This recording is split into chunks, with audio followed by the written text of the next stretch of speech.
नमस्कार, मैं बीके कुमार। आप देख रहे हैं जनचर्चा टीवी। हम फिर से आपको लेकर के आ गए हैं नगर निकाय चुनाव के सफ़र पर, जहां पर हम हर दिन किसी नए वार्ड में जा कर के वहां के पार्षद प्रत्याशी से मिलते हैं, उनसे बात करते हैं और उनकी क्या प्लान है जनता के बीच आने का, वो आपको बताते हैं। ऐसे हम अभी आए हुए हैं वार्ड नंबर 39 में, जहां पर हमारे साथ हैं संतोष कुमार सिंह, इस बार पार्षद प्रत्याशी हैं। इनसे हम जानेंगे कि आखिर ये किस ब्लूप्रिंट को लेकर के जनता के बीच आ रहे हैं और आखिर जनता इन पर क्यों भरोसा करे। तो सबसे पहले स्वागत है आपको हमारे चैनल पर सर। बहुत बहुत धन्यवाद। मैं आपका और आपके चैनल जनचर्चा का और साथ ही साथ आप जितने भी दर्शक हैं उनका स्वागत, अभिनंदन और आभार व्यक्त करता हूं कि आपने मुझ जैसे छोटे लोगों को भी चुना इस चर्चा के लिए। आप पार्षद प्रत्याशी हैं, क्या सोच करके आप पार्षद में खड़ा हो रहे हैं? देखिए, विगत 15 साल से हम लोग देख रहे हैं कि वार्ड में कुछ काम नहीं हुआ है और जनता का ही कहना था कि हम लोगों को इस बार काम करने वाला प्रत्याशी चाहिए, न कि केवल राजनीति करने वाला।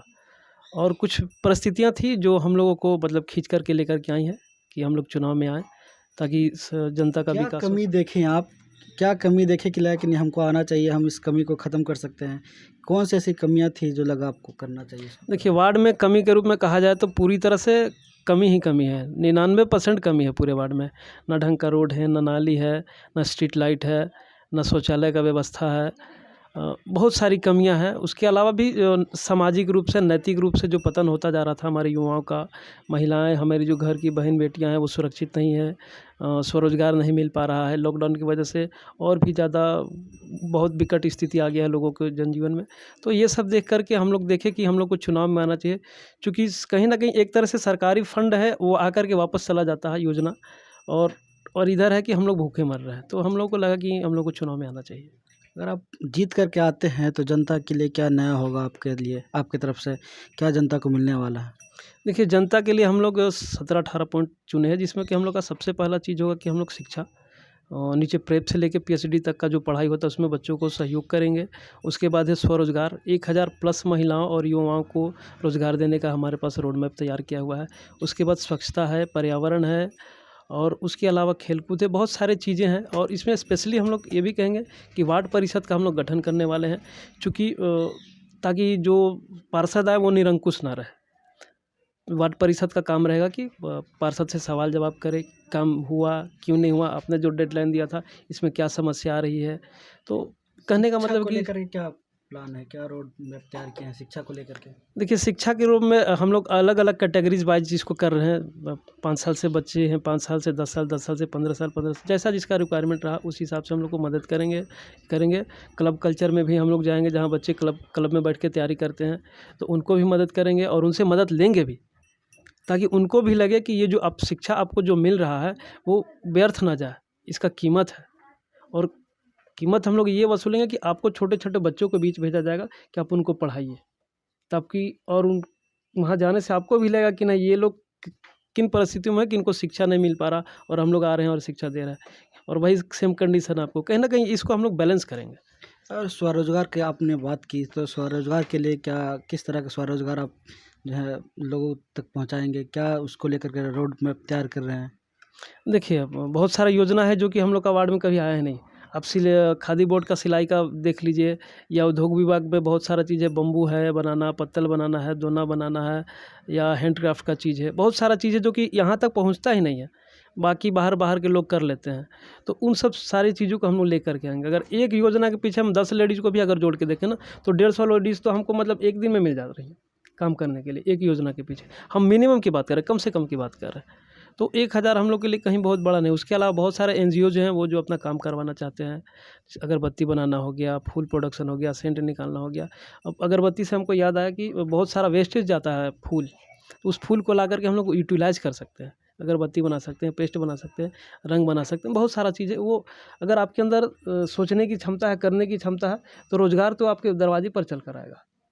उसके लिए कहीं जाने की ज़रूरत नहीं है, बस आपके अंदर कैलिबर होना चाहिए, काम करने की नीति होना चाहिए, नियत होना चाहिए, आप कर लीजिएगा। आप सरकारी योजनाओं की बात कर रहे हैं, आप सामाजिक सेवा भी कर चुके हैं, करते रहते हैं, तो बहुत लोग आपसे ऐसे मिले होंगे जो आपको, जिनको पता ही नहीं है कि आखिर उनके लिए क्या योजना ये सरकार की तरफ से, और आखिर उसका लाभ किस तरह से उठाया जाए। तो वैसे लोगों के लिए क्या, किस तरह का कार्य करेंगे आप? जी, बिल्कुल। बहुत सारे ऐसे लोग हैं जिनको पता ही नहीं होता कि हमारे लिए क्या योजना आई है, कब तक चला और कब बंद हो गया। तो इसके लिए हम लोग जब भी जो भी योजना आएगी तो सबसे पहले तो कैंप लगवाएँगे, हर हफ्ते में हफ्ते कैंप लगेगा, हर हमारे पूरे वार्ड के हर मोहल्ले में, न कि केवल एक जगह कहीं लगा दिया और अनाउंस करा दिया, हर मोहल्ले में कैंप हमारा लगेगा। दूसरा चीज़ है कि जितना भी वाल है, चाहे वो सरकारी वाल हो या निजी वाल हो, उसको हम लोग लेंगे और उस पे योजना के बारे में लिखेंगे। अगर कोई पैसा भी लेना चाहेगा तो पैसा भी हम लोग देंगे, कहीं कोई दिक्कत नहीं आएगी।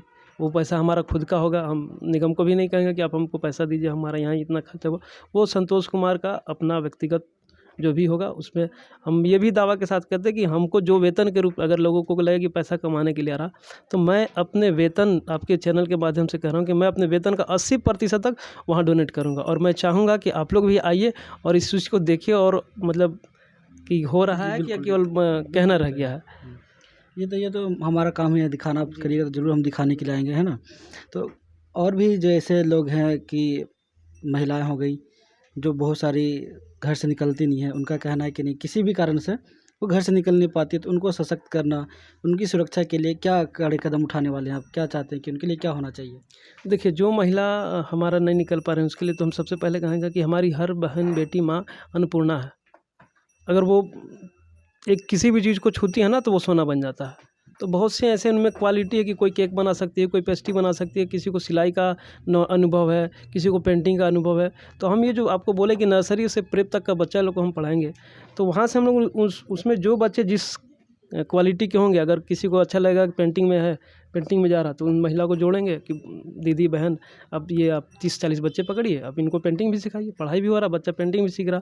जिसको सिलाई कढ़ाई का शौक़ है, उनको एक पार्ट दे दिया जाएगा कि 30 महिलाएं हैं, आप इनको स्वावलंबी बनाइए, सिलाई कढ़ाई कराइए, इस तरह से। और सुरक्षा का जहाँ तक बात है, तो हम लोग वार्ड में हर जगह, हर चौक चौराहे पे निगम से आग्रह करेंगे कि आप CCTV कैमरा लगवाइए। नहीं होगा तो संतोष अपने पैसे से भी लगवाएगा, और वार्ड के प्रबुद्ध लोगों से भी कहेगा कि भैया अपने घर के अगल बगल, गली गली में लगाइए। और हमको पक्का विश्वास है कि मेरा वार्ड का लोग इतना सभ्य और सज्जन है कि वो लोग सहयोग करेंगे। हम बहुत सारी घटनाएं आती घरेलू हिंसा के, इसको लेकर के क्या अभियान करने वाले हैं? देखिए, आपका ये सवाल जो है ना, बहुत अच्छा सवाल है। तो हम ये जो वार्ड परिषद बनाने जा रहे हैं, तो इसमें शायद साथ साथ महिला समिति और मोहल्ला समिति का भी होगा, जो कि ग्राउंड लेवल पर जाएगा और इस चीज़ को भी देखेगा, कंट्रोल करेगा घरेलू हिंसा को। इसमें एक तरफ़ा गलती नहीं होता है, लेकिन बात जाते कोई भी अपना गलती को छुपा कर के ही बोलता है। तो उसको कहने का मतलब है कि ग्राउंड लेवल के जो लोग आदमी रहेंगे, उसको बढ़िया से समझ सकेंगे, सुलझा सकेंगे और उसका अस्थायी समाधान निकालेंगे।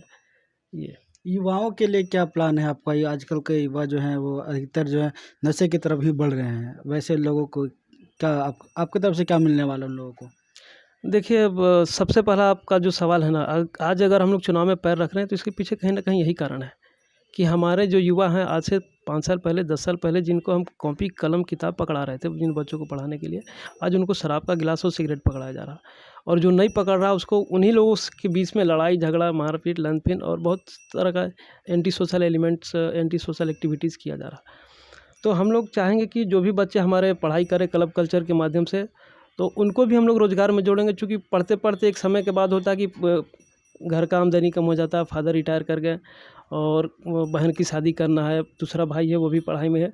तो हम चाहेंगे कि ये लड़का पढ़ाई भी करता रहे और इसको जो इधर 1000 का हम जैसे कि आप बताएं, तो उससे भी इसको कुछ कुछ अर्निंग आता रहे और ये अपना कमाई भी करे, पढ़ाई भी करे। इसका बहुत अच्छा हम लोग रोड मैप तैयार किए हैं। आने वाले समय में आप लोगों के बीच में बिल्कुल ये सब खुल के आएगा। चलिए, आप अपने वार्ड के जितने भी लोग हैं, जनता है, नागरिक हैं, उनको क्या कहना चाहेंगे आप? हम जनता से यही कहना चाहेंगे कि आपको तय करना है। आप भाग्य विधाता हैं, मतदाता हैं, तो केवल मतदाता बन के मत रहिए, भाग्य विधाता वास्तव में आप बनिए। आपको तय करना है कि आपको केवल राजनीति करने वाला आदमी चाहिए कि काम करने वाला चाहिए। अगर आप वोट देते हैं तो आपके अंदर ये क्षमता भी अपने आप को विकसित कीजिए कि हम गर्दन पकड़वा के काम कर सकें। आप आवाज़ उठाइए। अगर आप एक पार्षद से आवाज़ नहीं उठा पा रहे हैं, तो मेरा कहने का मतलब है कि कल आप उसके ऊपर मेयर हैं, डिप्टी मेयर हैं, विधायक हैं, सांसद हैं, मुख्यमंत्री, प्रधानमंत्री, आप कैसे उनसे सवाल कीजिएगा। और अगर आप सवाल नहीं कर रहे हैं, तो कहीं ना कहीं सत्ता को आप निरंकुश बना रहे हैं, तानाशाह बना रहे हैं। तो फिर मत कहिए कि हम नागरिक हैं, इस लोकतांत्रिक व्यवस्था की, इस संविधान को हम मानते हैं। बहुत बहुत शुक्रिया सर हमारे साथ जुड़ने के लिए। बहुत बहुत धन्यवाद आपका भी। नमस्कार। ये थे हमारे साथ संतोष कुमार सिंह, वार्ड नंबर 39 से। इनका कहना है कि अगर ये जीत करके आते हैं, इनका पहला फोकस जो होगा वो शिक्षा पर होगा और लोगों का किस तरह से सशक्त किया जाए, किस तरह से उनको स्वरोजगार से जोड़ा जाए, उनका सबसे ज़्यादा ध्यान उन्हीं पे होगा। ऐसे भी और भी प्रत्याशियों से हम आपको मिलवाते रहेंगे, उनसे रूबरू करवाते रहेंगे, उनकी बातों को आप तक पहुँचाते रहेंगे। तब तक के लिए बने रहे हमारे साथ, देखते रहिए जनचर्चा टीवी। नमस्कार।